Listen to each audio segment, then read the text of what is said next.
All right, boys and girls, today we're going to read some more in All the Grays on Greene Street. And Lucy and I looked up the diet, it looked like, the word we didn't understand. The Pritkin, talking about how Alex's mom has had a Pritkin.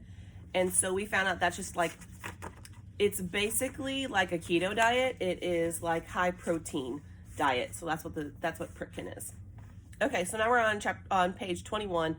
And we ended with Olympia talking to the girl in class, Lady Day, and they were talking about cat facts and stuff because she was trying to not think about her mom.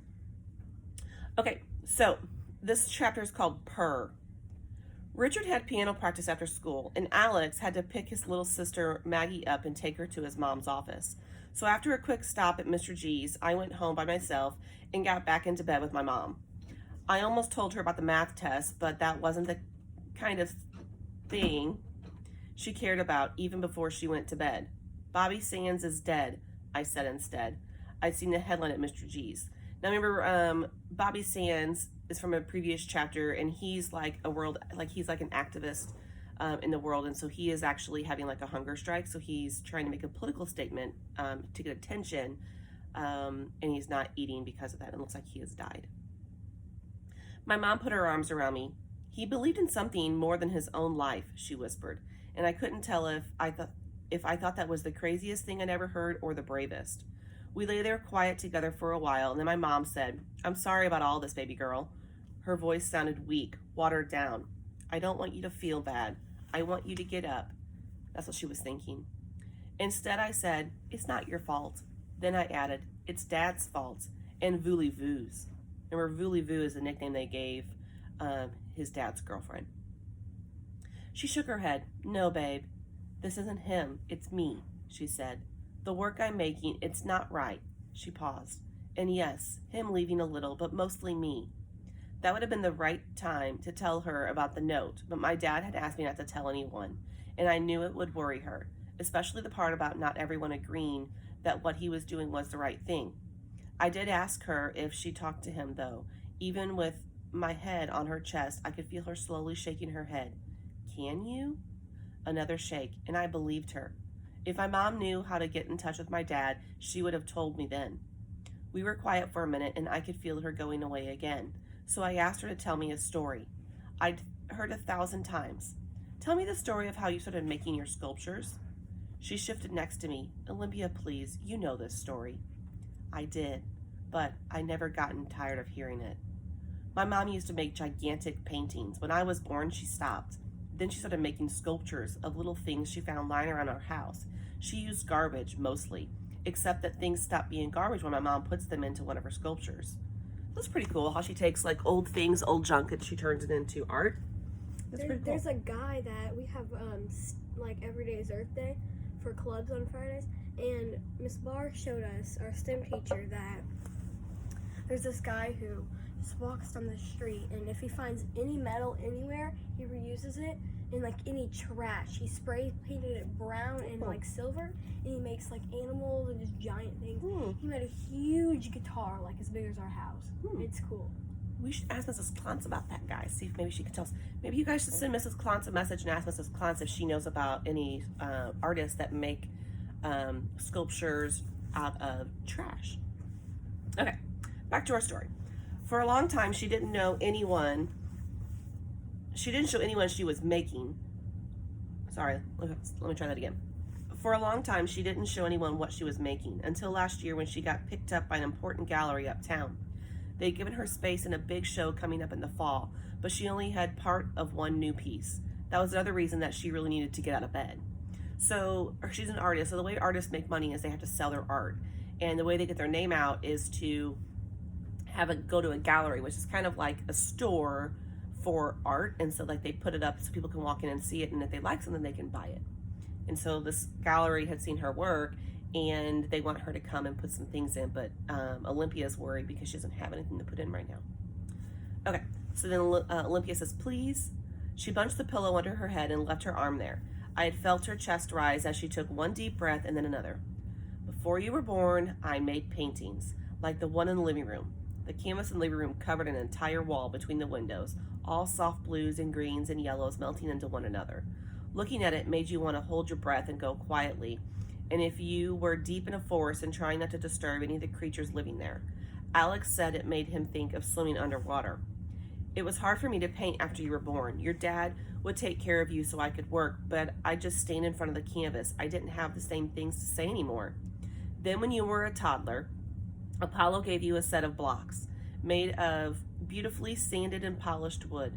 There were columns and triangles and long planks, graceful arches, chunky half moons, and there were a lot of them.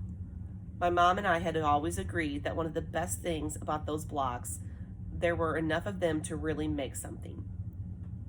You played with the blocks. I wasn't allowed to touch them. Even though the room was dark, I could hear a smile creep into my mom's voice.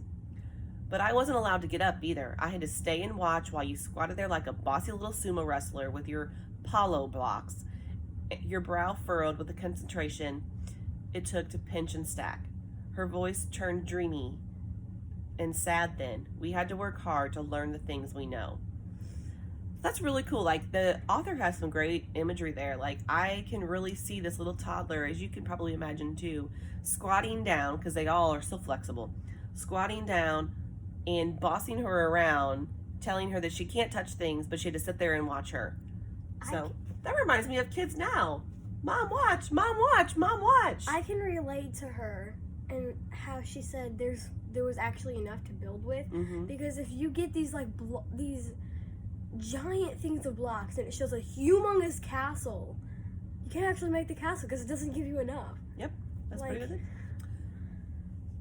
Really? There's a connection. Okay. The tone in her voice ran chills down my spine, and I was relieved when she started talking again. If you'd let me build with you, I probably never would have made anything. That part wasn't true. The thing about people like Lady Day and my mother and Apollo is that they have to make things. Sitting there on the floor with you, I'd sweep the floor with my hands. A house like ours, the one that used to be an industrial space, you could sweep every day for thousands of years, and it never gets clean. Not really. I started to see things in the garbage I was sweeping up, things I'd never seen before. You taught me to notice, Olympia. That was usually where the story ended. As if on cue, a heavy truck backed up against one of the loading docks downstairs, and two men shouted at one another in Spanish. This time, though, my mom kept going. The tenants before us here made blouses. I spent hours on my hands and knees when I was pregnant, pulling straight pins out of the spaces between the boards. I never heard this part before. Apollo saved the day by renting an industrial magnet. It looked like a lawnmower, but I was frightened I had to leave. But I was so frightened I had to leave. Those spiteful pins flying through the air, thousands of them, the terrifying noise they made when they hit. Even after the magnet, though, even after I'd swept the floor thousands of times, a twisted corkscrew of metal worked its way through the floorboards and bit into my palm one morning as I was sitting with you, taking a pass with my hand over the planks. So as you can imagine, she's sitting there and she's got this old wood floor, and there was a shirt factory there beforehand, and so all these little straight pins were there, and they were all over the floor, and they were hidden between the cracks. And so that's what they had found, this big magnet to get them all out. But then she was saying that even after all that time, there were still pieces left. All right. Did she say sticking her hand? Yes, because she would rub her hands over, because she was trying to protect her daughter from getting hurt, and so she would rub her hand over it. Oh, that would hurt. Yeah, it would hurt. Oh, that would really, really, really, really hurt. She raised her hand, and even in the half light, I could see it. A half moon at the base of her thumb. I rubbed it under to my fingertip, felt the slight ridge of scar tissue under her skin. I'd seen the scar a million times, but I never thought to ask how she'd gotten it. We found out later that they made ship propellers here. Before was a textile factory for massive ships like the Luciana. The hardness in her voice made me twist around to look at her. The cut was a message. That nasty little piece of metal had missed its grand voyage to drive home what everyone had told us, that this place was no place to raise a child. My mouth opened to protest, but when I saw the look on her face, I closed it again. It seemed like she wasn't talking to me anymore. This was the day I made my first sculpture, sitting there on the floor with you. I found the stuff of 1,000 nightmares. vicious little wire twisted ties, deadly candy-colored pushpins, and aspirin escaped. I used my own pincher grasp to sweep a penny into my pocket of my jeans. A penny can kill a baby so fast, so easily. The menace in these everyday objects overwhelmed me. Why couldn't anyone see the wicked, fanged mouth at the center of the plastic chip that held the bread bag closed? You know, I can relate to that because when you're a mom, you worry about everything your kids are doing. You worry about them all the time. So this is kind of showing you right now the beginning of her sadness because she's so worried about her child that it's going to start doing it's going to consume her. And that's going to be where I'm predicting that it's going to consume her, that where it's going to be, she's going to be so worried all the time about her child that she is going to actually, it's going to put her into like a sadness. So she's not going to get anything done. Yes, and that is when you're worried about things, and that's called anxiety. And so anxiety is when you get really anxious and nervous about things that are out of your control, and that you can't help it. That anxiety, you can't help it. So the author right now is painting a picture of the mom's anxiety. I knew the sculpture she was talking about. It had sat on her table in the big room before it sold for a lot of money. There was a picture of it in a book about women's art that had come out in the fall. It had also scared me a little, but she never told me the story behind it. I waited, but she didn't say anything more. So I lay there and listened to her breathe. Eventually, I closed my eyes too, just for a minute, but when I woke up, it was dark. My mom was still curled up next to me, motionless, and suddenly I could see how she could stay in bed forever, if that was where your mom was. I lay next to her, breathing in the warmth of her, and remembered another one of Lady Day's cat facts. We had been doing string art that day in art club, winding colored embroidery floss and patterns around nails we'd driven into painted plywood. People think a cat's purr means I'm happy, but it doesn't always, Lady Day had said, tying off a piece of fuchsia thread with a neat, close knot. She'd picked up fat skein of turquoise thin. A skein is a roll of yarn. A fat skein of turquoise thin, pulling at the loose end to free it. A sick cat will purr, and a scared one will too, she told me. Purring just means don't leave. Oh. My arm was asleep.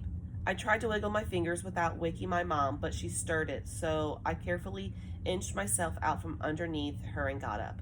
I crossed the room silently, holding my pins and needles arms in front of me like it was broken. But when I turned to shut the door behind me, I saw that my mom wasn't asleep after all.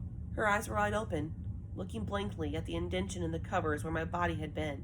There was no expression on her face. My numb hands sat, alien and slick, on the cut glass doorknob. Mom, I said, are you going to get up soon? She didn't do or say anything for so long I worried she hadn't heard. When I was about to ask again, though, she shook her head and closed her eyes. I won't go back there, Ollie. I can't. Then she rolled over onto her other side, away from me and the shape I'd left in her bed. What do you think that means, to go back there? Do you think it's like a real place, or do you think it's like just a metaphor for like the sadness that she's in? Yeah, because like when they were walking to school all together, it said, yeah, how long this time, and so like it can go back to the sadness. So you think that's what they're talking about? And with the cats, I knew that it meant happy and scared, but I did not know it means sick. Yeah, so like they'll be. I like the fact that they said that it will. Don't go away. It means don't leave me. Yeah. I thought that was kind of cute. I won't Don't leave me. I won't leave you. I promise. All right, this next chapter is pretty short, so we're going to go ahead and read it today. It's called Wake Up. Back in the big room, I watched TV for a while. Then I grabbed my notebook. I stole Lucy's blanket, so she's going to get another one. Yeah, I know. You stole my blanket. Like, I sat down and just went, meow. Yeah, as you can see, Lucy's a cat lover. This one has kitty cats on it. Oh, yeah, this one has everywhere.